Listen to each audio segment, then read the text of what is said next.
प्रकाशित वाक्य 3:8 अध्याय।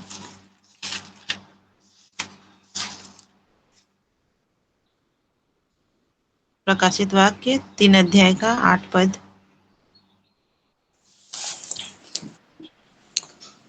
मैं तेरे कामों को जानता हूँ। देख, मैंने तेरे सामने एक द्वार खोल रखा है जिसे कोई बंद नहीं कर सकता। तेरी सामर्थ थोड़ी सी तो है, फिर भी तू ने मेरे वचन का पालन किया है और मेरे नाम का इनकार नहीं किया। हालेलुया, आमीन। आमीन। हम प्रभु को धन्यवाद देते हैं कि यहाँ पे एक बहुत प्यारा सा वचन है और बहुत अधिकारपूर्ण एक वचन है जिसमें परमेश्वर हम लोगों से कहता है कि मैं तेरे कामों को जानता हूँ। और सबसे स्पेशली बात जो यहाँ पे है, जब हम लोग यहाँ से पढ़ते हैं, देख मैंने तेरे सामने एक द्वार खोल रखा है जिसे कोई बंद नहीं कर सकता। ये बहुत अच्छा लगता है सुनने में हम लोगों को, क्योंकि ये जो बात कह रहे हैं परमेश्वर कि देख मैं तेरे सामने एक द्वार खोलता हूँ जिसे कोई भी बंद नहीं कर सकता। मतलब किसी का इतना सामर्थ्य नहीं कि जब परमेश्वर दरवाजा खोले हमारे जीवन में, तो उस दरवाजे को कोई भी इंसान या कोई भी बहुत बड़ा सामर्थ्य इंसान हो या कोई जादूगर हो या जादू टोना करने वाला हो, कोई भी इंसान जब परमेश्वर हमारे लिए एक द्वार खोलता है तो कोई बंद नहीं कर सकता। पर ये परमेश्वर बहुत ही अधिकार के साथ हम लोगों को ये बातें कह रहे हैं। तो ये अधिकार हमें मिलता कहाँ से है, वो हम लोग देखेंगे उत्पत्ति 1:26 में।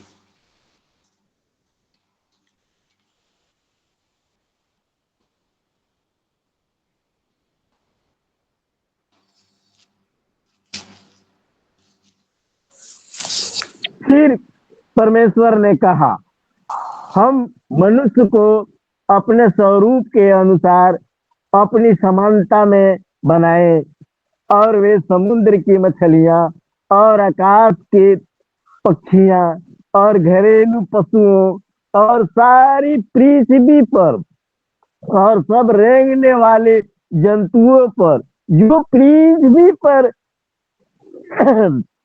रेंगते हैं अधिकार रखे। आमीन। आमीन। यहाँ पे वही अधिकार जो हम लोग अंत में देखते हैं,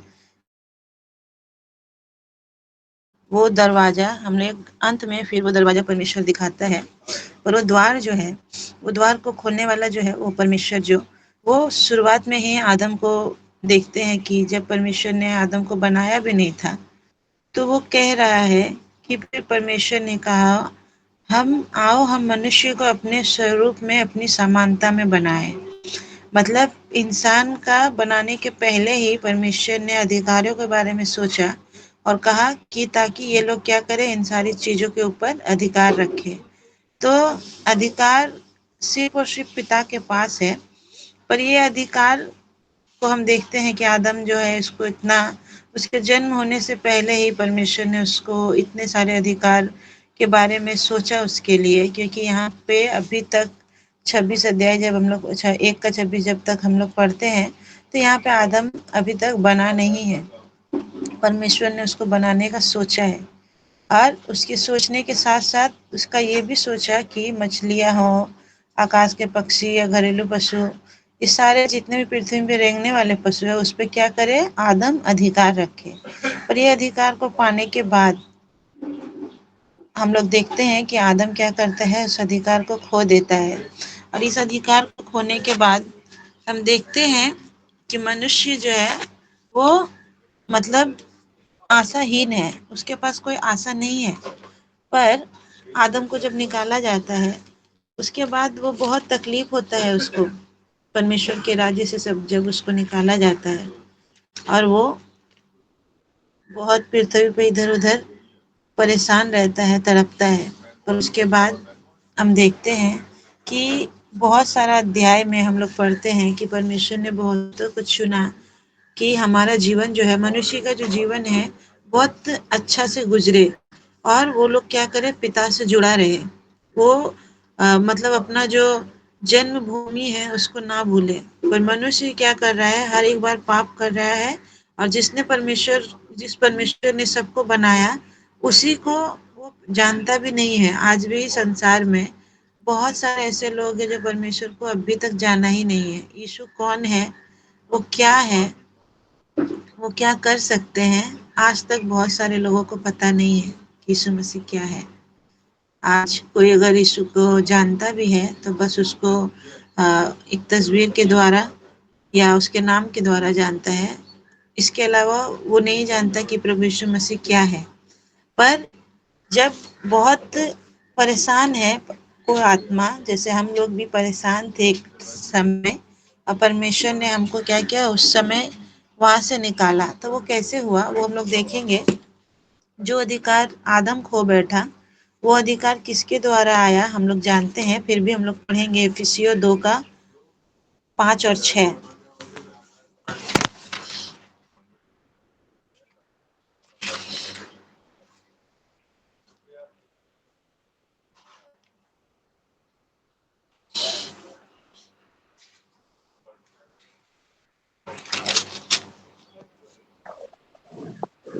जब हम अपराधों के कारण मरे हुए थे, तो हमें मसीह के साथ जिलाया। अनु अनुग्रह ही से तुम्हारा उद्धार हुआ है, और मसीह यीशु में उसके साथ उठाया, और स्वर्गीय स्थान में उसके साथ बैठाया। आमीन। धन्यवाद देते प्रभु को इस वचन के लिए कि हम देखते हैं कि जो आदम अपना अपना जो अधिकार खो बैठा था, वो मर चुका था। वो आत्मिक रूप से ऐसा मरा कि वो कभी जीवित नहीं रह सका, क्योंकि वो आत्मिक रूप से मरा। परमेश्वर के नजरों से दूर होना एक इंसान को मर जाने के बराबर है। आज भी अगर हम परमेश्वर की राह में चलते हैं, तो अगर हम मर भी जाए तो भी हम जिएंगे, हम जीवित हैं। पर अगर हम परमेश्वर के वचन से हट जाए और उसके राज्य से निकल जाए, और उसके बाद अगर हम मरे, तो हमें और कोई भी जिला नहीं सकता। हमारे लिए वो जो आग का जो अनंत आग का जो कुंड है, वो हमारे लिए खुला है। हम वहाँ परमेश्वर को नहीं देख सकते, और नहीं तो परमेश्वर हमें वहाँ पे देखेगा, देखने के लिए आएगा। पर यहाँ पे हम देखते हैं कि बहुत ही प्यार से परमेश्वर ने कहा है, यहाँ 3 बातें हैं कि परमेश्वर ने मरे हुए में से जो यीशु मसीह है, वो क्या करते हैं यहाँ पे। जब हम अपराधों के कारण मरे हुए थे, तो परमेश्वर यहाँ 3 बातें लिखता है कि मसीह के साथ हमको सबसे पहले जिलाया। दूसरा बता रहा है कि वो मसीह के साथ हमें जिलाया, और अनुग्रह के से ही तुम्हारा उद्धार हुआ, और मसीह यीशु के साथ उठाया, और स्वर्गीय स्थानों में उसके साथ बैठाया। हम देखते हैं यहाँ पे सबसे पहले मरे हुए में से हमें जिलाया, और उठाया, और बैठाया। मतलब परमेश्वर ने वो सारा अधिकार हमें फिर से वापस दिया। सिर्फ मरे हुए में से जिलाया नहीं, हमें उठाया और बैठाया। तो कहाँ बैठाया? हम सबसे पहले जब परमेश्वर को ना जानते थे, तो हम मरे हुए थे। परमेश्वर मरे हुए में से हम लोग को सबसे पहले जिलाने का आशीष दिया, हमें जिंदा किया। फिर से जिंदा करने के बाद वो हम लोग को उठाया, हम लोग को उस स्थान पे ले गया जहाँ पे हम लोग अभी परमेश्वर के बारे में सबको प्रचार कर सकते, सबको बोल सकते हैं। तीसरा चीज, हम लोग को बैठाया। कहाँ बैठाया? परमेश्वर के सिंहासन के पास। जब भी हम लोग हर एक रोज हम लोग बोल सकते हैं कि हम लोग परमेश्वर के सिंहासन के सामने बैठते हैं, क्योंकि जब हम प्रभु का प्रचार को सुनते हैं, प्रभु का आराधना को सुनते हैं, प्रभु की बातों को सुनने के लिए इकट्ठा होते हैं, तो परमेश्वर हमें हर एक दिन हमें जिलाता है, उठाता है, और हमें यहाँ पे बैठाता है, ताकि हम लोग क्या करें, सिंहासन के पास में इकट्ठे हो जाए। और जब हम लोग एकजुट होकर इकट्ठे होते हैं, तो परमेश्वर क्या करता है, बहुत सारा उद्धार का काम अधिकार के साथ हमको देने के लिए वो खड़े हो जाते हैं। और परमेश्वर प्रत्येक दिन परमेश्वर जो है हम लोग से मिलने के लिए आते हैं। और ये भी कहते हैं कि हम लोग जो है इस अधिकार को कभी कभी समझ नहीं पाते, हम लोग नहीं जान पाते हैं कि परमेश्वर हम लोग के ऊपर में कितना हद तक परमेश्वर जो है हम लोग को अधिकार दिया है।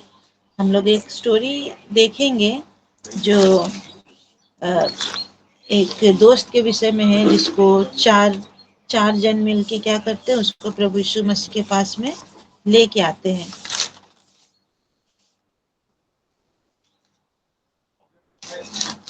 अगर आपको वो वचन पता है तो आप लोग निकाल सकते हैं थोड़ा।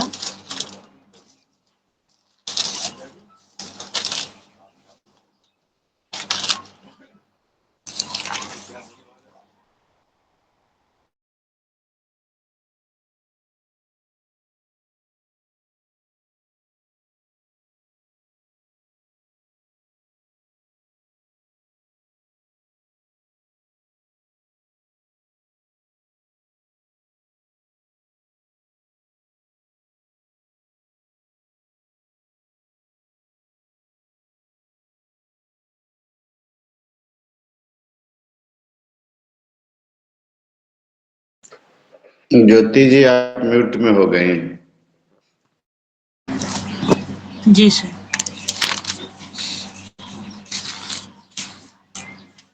अगर किसी को मिले तो अध्याय निकाल सकते हैं मरकुस आप लोग। मरकुस में है, मरकुस में है, मरकुस में, जी सर।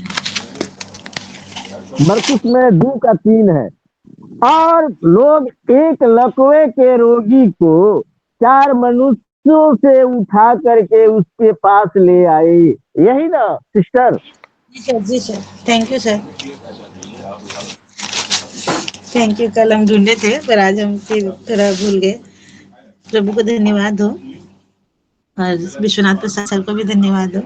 हम यहाँ पे पढ़ते हैं एक लकवे के रोगी को चंगाई के विषय में कि यहाँ पे लिखा है कि कई दिन के बाद वह फिर कफरनहूम में आया और यीशु और सुना गया कि वहाँ वह घर में है। फिर इतने लोग इकट्ठा हुए कि द्वार के पास भी जगह नहीं थी और वह उन्हें वचन सुना रहा था। और लोग एक लकवे के रोगी को 4 मनुष्यों के से उठवाकर उसके पास लाए, परंतु जब वे भीड़ के कारण उसके निकट ना पहुंच सके तो उन्होंने उस छत को उसके नीचे वह था खोल दिया। और जब वे उसे उधेड़ चुके तो उस खाट को जिस पर लकवे का रोगी पड़ा था लटका दिया। यीशु ने उनका विश्वास देखकर उस लकवे के रोगी से कहा, हे पुत्र, तेरे पाप क्षमा हुए। तब कई शास्त्रियों जो वहां बैठे थे अपने अपने मन में विचार करने लगे, यह मनुष्य क्यों ऐसा कहता है? यह तो परमेश्वर की निंदा करता है। परमेश्वर को छोड़ और कौन पाप क्षमा कर सकता है? आमीन। यहाँ पे बहुत सुंदर सा एक स्टोरी है, बहुत सुंदर सा है कि अगर हम लोग उसके विषय में कल्पना करें, अपनी आंखों से उसको क्रिएट करें, सोचना शुरू किए, तो हम लोग देख सकते हैं कि यहाँ पे एक यीशु मसीह जब एक घर में है तो उस जगह में जाहिर सा बात है कि इतना भीड़ इकट्ठा है तो वहां पे भी प्रभु का प्रचार हो रहा है, प्रभु के कार्य हो रहे हैं।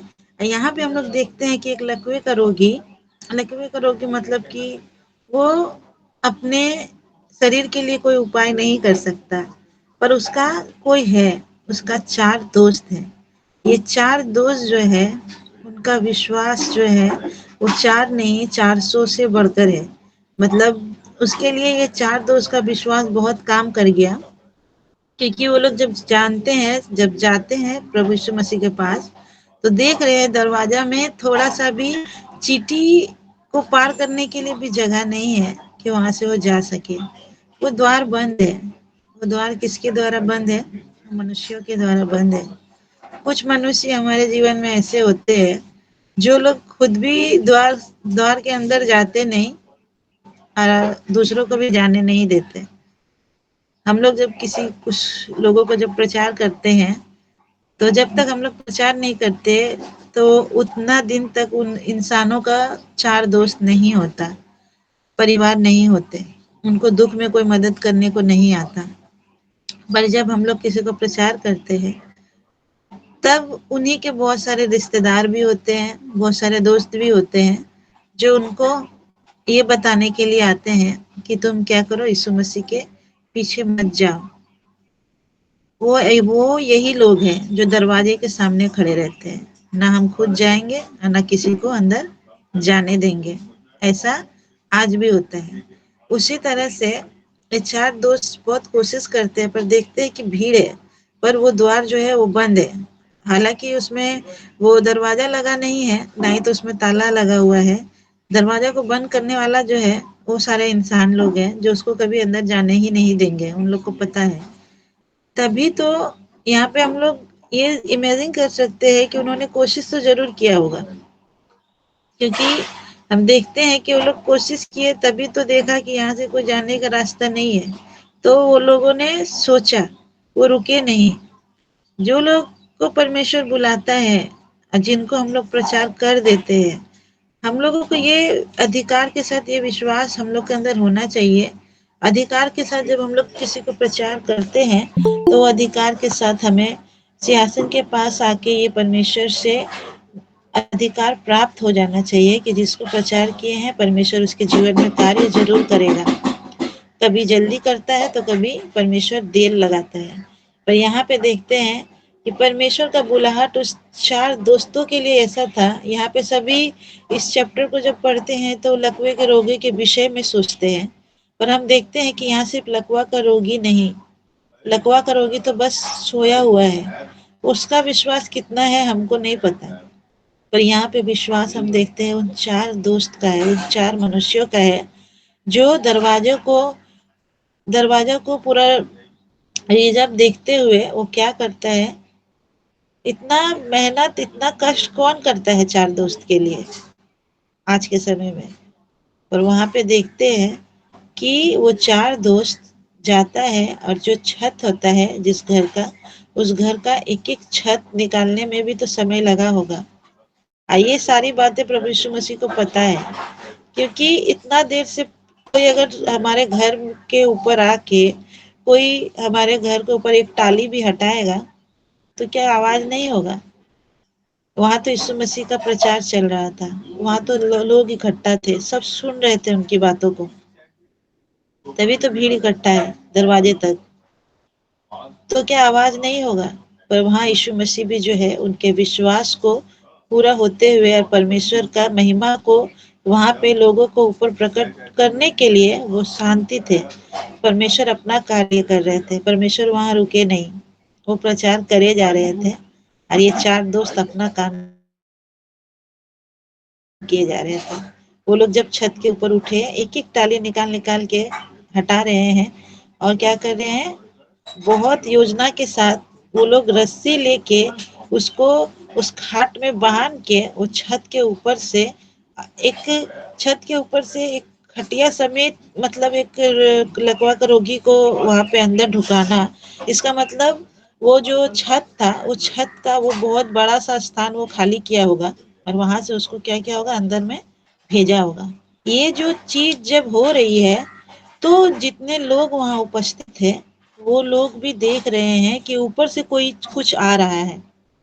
हम हमेशा ऊपर से परमेश्वर का आशीष को आते हुए देखे हैं। आज हम ऊपर से क्या देख रहे हैं कि ऊपर से एक रोगी, एक बीमार, एक अपाहिज इंसान जो खुद अपने लिए कुछ नहीं कर सकता, उसको 4 दोस्त मिलकर क्या कर रहे हैं, उसको नीचे रख रहे हैं। और जब उसको रखा गया, वहां पे प्रभु यीशु मसीह जो है, हम देखते हैं यीशु मसीह 5 में कहते हैं, यीशु ने उनका विश्वास देखकर उस लकवे के रोगी से कहा, हे पुत्र, तेरे पाप क्षमा हुए। यहाँ पे जो परमेश्वर का मुंह से निकला हुआ ये वचन है कि यीशु ने उनका विश्वास, यहाँ पे ये नहीं लिखा, परमेश्वर कहता है कि यीशु ने उसका विश्वास देखकर, यानी कि लकवे के रोगी का विश्वास देखकर। यहाँ पे लिखा है उनका विश्वास, यानी उन 4 दोस्त का विश्वास देखकर परमेश्वर क्या करता है, लकवे के रोगी को पाप को क्षमा करता है। और इसके बाद हम लोग देखते हैं कि 8 से जब हम लोग पढ़ेंगे कि यीशु ने तुरंत अपनी आत्मा में जान लिया कि वो अपने मन में क्या क्या विचार कर रहे हैं। और वो 12 में परमेश्वर कहता है कि वह उठा और तुरंत खाट उठाकर सबके सामने से निकल चला गया। इस पर सब चकित हुए और परमेश्वर की बड़ाई करके कहने लगे, हमने ऐसा कभी नहीं देखा।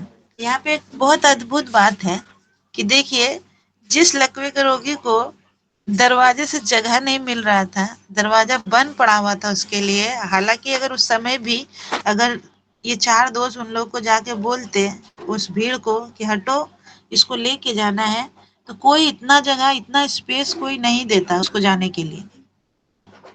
पर यहाँ हम देखते हैं कि वो लकवा का रोगी आया छत से, पर जा रहा है अपना खाट उठाकर सामने से, उस दरवाजे से। किसके साथ? पूरे अधिकार के साथ। आज उसके लिए भी, अभी उसके लिए भी जगह है, और उसके खाट को, वो जो 4 पाई का खाट है, उसका जो साइज है, उसके लिए भी वो दरवाजे में जगह है। वो निकल रहा है वहां सामर्थ्य के साथ, अधिकार के साथ। और जितने रोकने वाले थे उस दरवाजे में, वो सारे लोग क्या कर रहे हैं? इधर उधर साइड हो गए। उनको साइड होना ही है, उनको हटना ही है उनके जीवन से। क्यों हटना है? क्योंकि परमेश्वर ने उसको अधिकार दिया। इस अधिकार को किसने समझा? उस 4 दोस्त ने, उन 4 लोगों ने उस अधिकार को समझा। आज बहुत टाइम ऐसा भी होता है कि हम लोग मसीह लोग जो है, हम लोग कभी कभी हमारे अंदर जो अधिकार है, हम लोग कभी समझ नहीं पाते। परमेश्वर ने यहाँ तक कहा है कि हम लोग को सांप और बिच्छुओं का रोकने का भी अधिकार हमें दिया गया है। हम लोग को बीमारियों को चंगा करने का भी अधिकार दिया गया है। पिता, पुत्र, पवित्र आत्मा के नाम से बपतिस्मा देने का भी अधिकार दिया गया है। तो बहुत जरूरी है हमारे अंदर जो सामर्थ्य है उस चीज को समझने का, कि अगर हम उस चीज को नहीं समझते तो हम अपना जीवन में बहुत कुछ खो बैठेंगे। हमें जरूरी है कि हर एक रोज खुद, दूसरों के लिए तो हम लोग प्रार्थना करते हैं, पर अपने लिए सबसे पहले ये प्रार्थना करें कि परमेश्वर, ये प्रार्थना करें और ये घोषणा करें कि जो अधिकार हमें मिले हैं, हम अधिकार के साथ, सामर्थ्य के साथ ये घोषणा करें कि परमेश्वर ने मुझे बहुत आशीषित किया है। परमेश्वर हमको बहुत आगे ले आया है। पहले के दिन से लेकर आज तक के दिन तक हम बहुत आगे आए हैं अपने लाइफ में। और परमेश्वर से में हम जब से आए हैं, तब से बहुत बड़े बड़े काम परमेश्वर आज से हमसे कराएगा। परमेश्वर हम लोगों को बहुत इस्तेमाल करना चाहता है। परमेश्वर मुझे मुर्दों को जिलाने का अधिकार दिया है। जब हम लोग अपने विषय में घोषणाएं करेंगे, जो हम करना चाहते हैं, आदमी, वो होता है ना कि आदमी जो बोलता है वही उसके जीवन में होता है। अगर कोई इंसान बोलता है कि आज भी कितने लोग ऐसे हैं कि परमेश्वर ने उसको बहुत आगे लेके आया, बहुत उसको आदर सम्मान दिया, फिर भी जब वो प्रार्थना में बैठते हैं तो बोलते हैं कि मैं पापी हूँ, परमेश्वर मैं पापी हूँ। अरे परमेश्वर बोल रहे हैं कि तुझको मैं पवित्र बनाना चाहता हूँ, तू पवित्र है। तू क्या है कि तू पवित्र है, तू क्या है कि मैं सामर्थी हूँ, तू क्या है कि मैं यीशु का पुत्र हूँ। पर आज भी इंसान एक ही चीज पे अटका हुआ है कि परमेश्वर मैं तो पापी हूँ, मैं तो पापी हूँ। तो कोई इंसान एक स्टेप तक अच्छा रहता है, जब तक इंसान नया आता है, जब बोलता है कि मैं पापी हूँ, मैं पापी हूँ, मैं पापी हूँ, तो हम लोग देखते हैं कि हम पापी ही रह जाते हैं। हम अपना सारा दिन भर के टाइम में जो भी बातें करते हैं, जो भी करते हैं, तो हमें भी लगता है कि हम तो पापी ही है, हम तो पापी है, हम आज मेरे से ये भूल हुआ, वो भूल हुआ। वो इसलिए होता है क्योंकि हम लोगों ने अपने आप को पापीपन से निकाला ही नहीं। पर जब हम ये घोषणा करते हैं कि हम पवित्र हैं और परमेश्वर के जैसे बनना चाहते हैं, तो परमेश्वर दिन प्रतिदिन हम लोग को अपने स्वरूप के अनुसार ढालते जाता है, अपना कार्य को कराया जाता है। तो आज द्वार, भीड़ बहुत मिलेगा, द्वार भी बन रहेगा, पर अगर हम इस अधिकार को ना समझे कि हमारे लिए द्वार खोला गया है, क्योंकि हम लोग और एक वचन देखेंगे, यूहन्ना 10 अध्याय में जाएंगे हम लोग।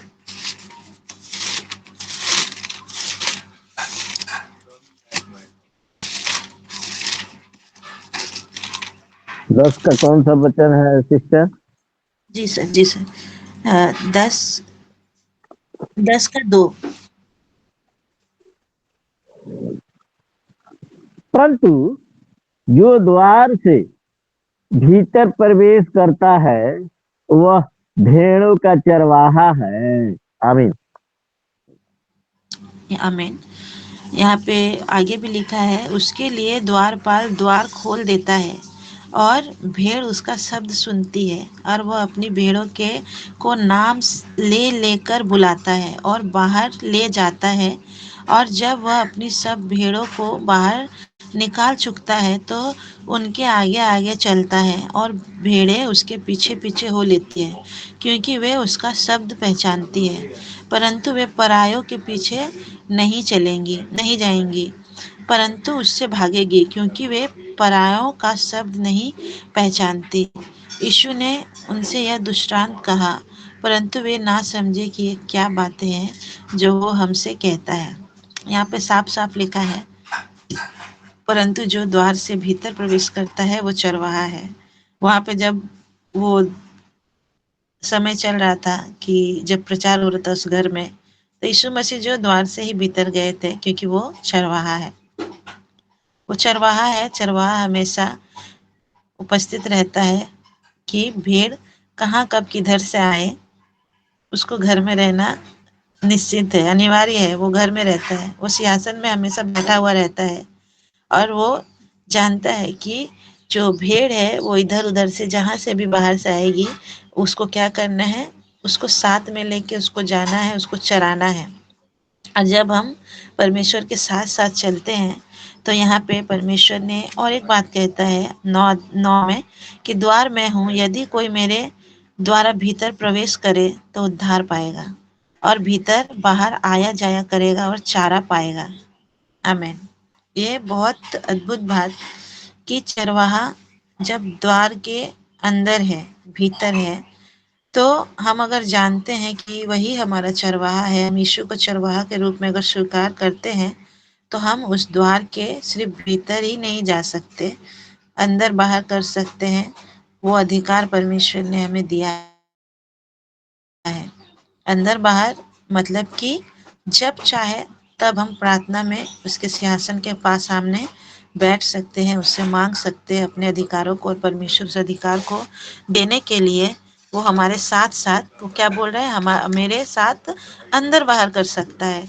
मतलब उसके साथ साथ हम लोग वो सारे काम कर सकते हैं जो परमेश्वर अधिकार सहित खुद करता था। वो अधिकार सहित हम लोग परमेश्वर के साथ में रहकर ही कर सकते हैं, क्योंकि यूहन्ना 14:6 में भी लिखा है, यीशु ने उनसे कहा, मार्ग और सत्य और जीवन मैं ही हूँ, बिना मेरे द्वारा कोई पिता के पास नहीं पहुंच सकता। आमीन। यहाँ पे भी देखिए, द्वारा, एक यीशु मसीह, पिता, और एक द्वारा। द्वारा का मतलब होता है बीच में कुछ है। उस कुछ को पार करने के लिए हम लोग को क्या करना पड़ेगा, उस द्वार के पास जाना पड़ेगा। और ये द्वार कहाँ है? ये द्वार को सबसे पहले जब हम लोग प्रभु में आते हैं तो हमें हर एक को एक वचन मिलता है। पास्टर जब भी किसी को प्रचार करते हैं इस वचन को जरूर बोलते हैं, मत्ती 7:7, मांगो तो तुम्हें दिया जाएगा, ढूंढो तो तुम पाओगे, खटखटाओ तो तुम्हारे लिए खोला जाएगा। क्योंकि जो मांगता है उसे मिलता है, जो ढूंढता है वो पाता है, जो खटखटाता है उसके लिए खोला जाता है। तो यहाँ भी एक द्वार है। यहाँ जब हम लोग नए प्रभु में आते हैं तो हमें मत्ती का ही तो किताब मिलता है पहले कि हम उसको पढ़े।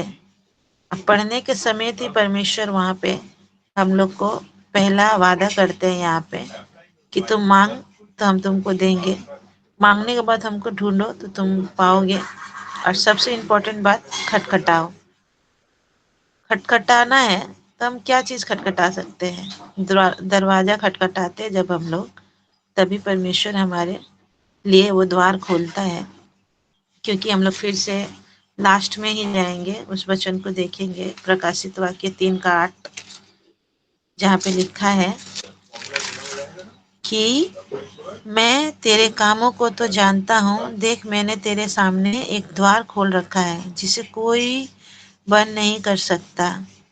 तेरी सामर्थ थोड़ी सी तो है, फिर भी तू ने मेरे वचन का पालन किया है और मेरे नाम को इनकार नहीं किया। आमीन। यहाँ पे परमेश्वर साफ-साफ कहता है कि तुम्हारे लिए मैंने एक द्वार खोला है। आज सबके लिए, हम यहाँ सभी के लिए परमेश्वर ने वो जो द्वार खोला है, इस वचन के साथ हम रिसीव करें इस वचन को कि परमेश्वर ने मेरे लिए द्वार खोला है। और वो जो द्वार खोला है वो कोई बंद नहीं कर सकता, चाहे वो कितना भी ताकतवर इंसान हो। किसी का सामर्थ्य नहीं है जो उस द्वार को बंद कर सके। तो उस अधिकार के साथ हम लोग परमेश्वर के सिंहासन के सामने भीतर बाहर आना जाना करें, पर हम लोग उस सिंहासन से वंचित ना हो और उस द्वार को खुला हुआ देखकर हम लोग बहुत खुश हो, आनंदित हो कि परमेश्वर ने, किसी इंसान ने नहीं, परमेश्वर ने उस द्वार को खोल दिया है हमारे लिए। हम प्रभु को धन्यवाद देते हैं। जय मसीह। जय मसीह की। देख, तेरे सामने द्वार खुला है। जब भी चाहे भीतर जाने का, बाहर जाने का अवसर हमें मिलता है, क्योंकि परमेश्वर हमारे सामने द्वार को खोल के रखा है। ओपन डोर, ओपन डोर हमेशा, जो किसी के हक में नहीं है, किसी के सामर्थ्य में नहीं है, जो खुला हुआ द्वार को बंद कर सके। चाहे कितने दिक्कतें आए हैं, चाहे कितने बड़े समस्या आन खड़ी है, ये द्वार जो खुला है हमारे सामने, इसको कोई बंद नहीं करेगा, बंद नहीं कर सकता। बहुत सुंदर सा वचन ज्योति हरी हमारे बीच में लेके आई है। गॉड ब्लेस यू ज्योति हरी। अब साजन कोसी सर 2 शब्द बोलेंगे और प्रार्थना में चलाएंगे। Praise the Lord, praise the Lord. धन्यवाद प्रभु। अच्छा गठा हुआ वचन, पवित्र वचन। जरूर हम सबके लिए द्वार तो खुला है, पर उस द्वार में एंटर करने के लिए, उस द्वार में प्रवेश करने के लिए हमारे मन उतने शुद्ध है क्या? धन्य वचन हमारे जीवनों में है क्या? उतनी पवित्रता है क्या कि प्रभु के उस हृदय के दरवाजे में हम घुस पाए, हम उसमें अपने आप को समावेश करा पाए? ये सोचना, इसकी जांच परख करना कि हम कितने पवित्र हैं। क्या यीशु मसीह के उस हृदय के ढक्कन को जो कि खुला हुआ है, हम उसमें प्रवेश करने की पात्रता, योग्यता, बड़ी पवित्रता और सिद्धता के साथ कर पाएंगे क्या, या कर रहे हैं क्या? ये नितांत आवश्यक है। अपने आप को जांचना, वचन की गूढ़ बातों को जिन्हें हम अभी तक नहीं जानते, प्रभु हमें समझाने, बताने, खटखटाने की ओर है। वह दरवाजा खोलकर हमें वो तत्पर और सिद्ध बनाना चाहता है। काश ऐसा हम हो पाए। वो सिद्धता, वो कामयाबी, वो पवित्रता, वो हमारे मनों की शुद्धता है क्या? जरा अपने आप से पूछ पाए, सोच पाए, रख पाए, उस परख का परिचायक बन पाए कि हम आशा, विश्वास और प्रेम का परिचायक है क्या? प्रभु के दिल में, स्वर्ग में बैठने लायक हमारी स्थिति है क्या? इन सब बातों को सोचना नितांत आवश्यक है, और इसका परिचायक बनने के लिए हमें कैसे कैसे क्या क्या करना पड़ेगा, हम सब जानते हैं। बाइबल के अनुसार का पहला व्यक्ति वो नूह, कितने साल प्रचार किया, कितनी पवित्रता के साथ उसने उस बेड़े को बनाया, मगर किसने सुना, किसने जाना, बचे कितने व्यक्ति? ये हमारे उदाहरण है, हमारे मूल पुरुषों के द्वारा जो सिद्धांत हमें ये बाइबल, ये जो संग्रह है, ये जो जीवित वचन है, इसे हमें दिया गया कि इसको हम अपने जीवनों में बसाकर वो प्रेम का परिचायक हम बन सकते क्या? वो शुद्धिकरण हमारे जीवनों में है क्या? जो सोचने, जांचने और समझने की आवश्यकता है, उतने पवित्रता की आवश्यकता है। धन्यवाद प्रभु। आइए हम प्रार्थना के लिए अपनी तैयारी दें। धन्यवाद, धन्यवाद, धन्यवाद प्रभु। अच्छे दिन के लिए धन्यवाद प्रभु। अच्छे वचन के लिए धन्यवाद प्रभु। शुद्ध मन को जांचने परखने के लिए धन्यवाद प्रभु। होने दे पिता, काश हम उस नूह की बात को समझ पाए। 120 साल के उसके उस प्रचार में, यस लॉर्ड, कितनी बाधाएं आई, कितने प्रकार की रुकावटें आई, कितने प्रकार से लोगों को समझाया गया, प्रसारित किया गया परमेश्वर की बातों को, जो अगुवाई के साथ उसे मिला था।